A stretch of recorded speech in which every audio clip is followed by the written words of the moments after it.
सोनू एक गरीब परिवार से था। वो अपनी पत्नी पूजा और बेटी बबीता के साथ रहा करता था। वो ठेले पर सामान ढोने का काम किया करता था। आ गए आप? रुकिए, मैं आपके लिए खाना लेकर आती हूँ। पूरा दिन सामान ढोते ढोते थक गए होंगे। ये तो मेरा रोज का काम है। ये बताओ बबीता कहाँ है? जब तक उसे देख ना लूं चैन नहीं आता। अपनी सहेलियों के साथ खेल रही है गली में।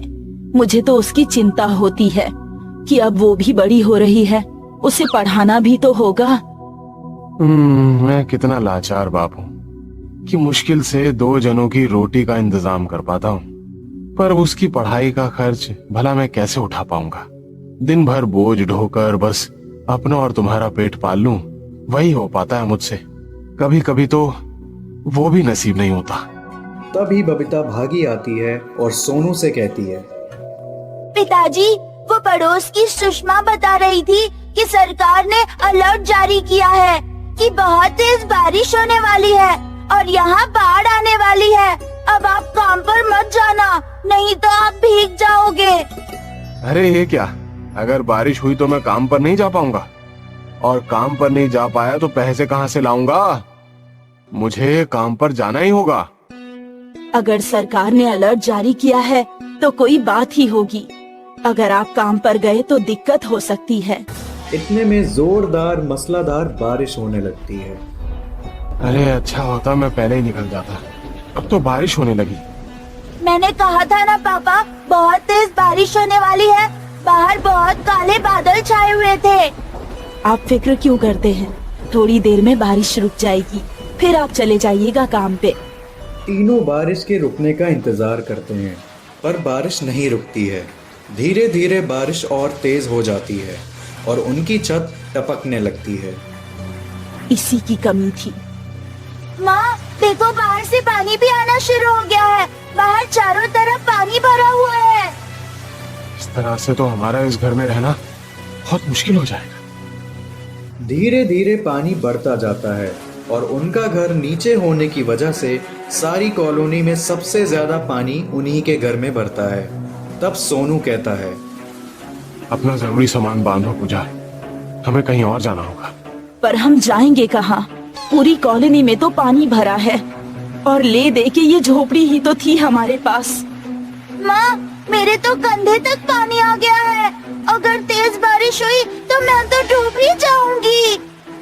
सोनू बबीता को अपने कंधे पर बिठा लेता है और पूजा सामान लेकर सोनू के साथ चल देती है।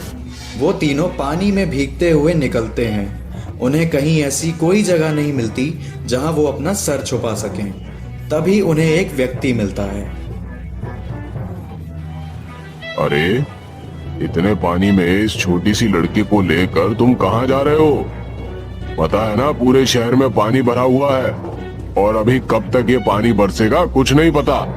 साहब, मैं बहुत गरीब इंसान, मेरा घर पानी में डूब गया है और मेरे पास कोई और जगह भी नहीं है, इसलिए इस बच्ची को लेकर इधर उधर घूम रहा हूँ कि कहीं कोई ठिकाना मिल जाए। अरे ये तो बड़ी परेशानी है तुम्हारे लिए।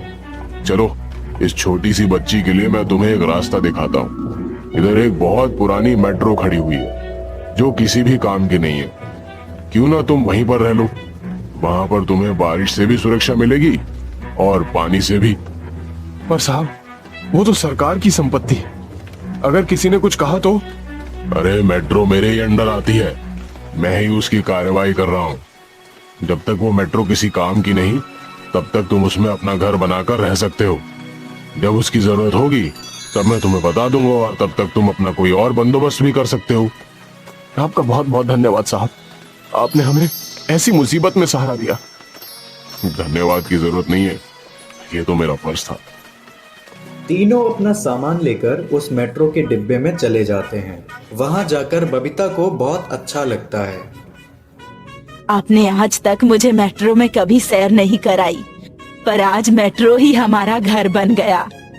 पिताजी, ये तो पुराने घर से भी बहुत अच्छा है। देखो, यहाँ पर तो सोने के लिए बिस्तर भी है और पलंग भी और हवादार दरवाजे भी। माँ, बहुत तेज भूख लगी है, कल रात से कुछ नहीं खाया। हाँ बबीता, अब कुछ बनाते हैं। मैं कुछ सामान घर से लेकर आई थी, उसी को पका देती हूँ, बात का बाद में देखेंगे। पूजा मेट्रो के डिब्बे में अपना सामान निकालती है और खाना बनाती है। तीनों बैठकर खाना खाते हैं। यहाँ सब कितना साफ सुथरा है ना माँ। वहाँ तो हर समय बदबू आती रहती थी, यहाँ तो कितनी अच्छी फर्श है और खाना खाने में भी मजा आ रहा है। उस शोर शराबे और भीड़ भाड़ से अलग एकांत में हमारा घर कितना अच्छा लग रहा है। हम इसी में रहेंगे ना माँ। हाँ मेरी बच्ची, पर अभी खाना खा ले, आगे की मत सोच।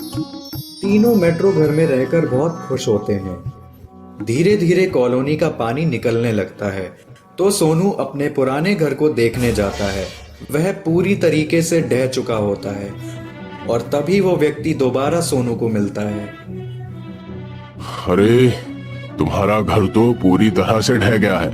अब तो तुम्हारा यहाँ आने का कोई मतलब ही नहीं है। तुम जब तक चाहो उसी मेट्रो को अपना घर बनाकर रह सकते हो।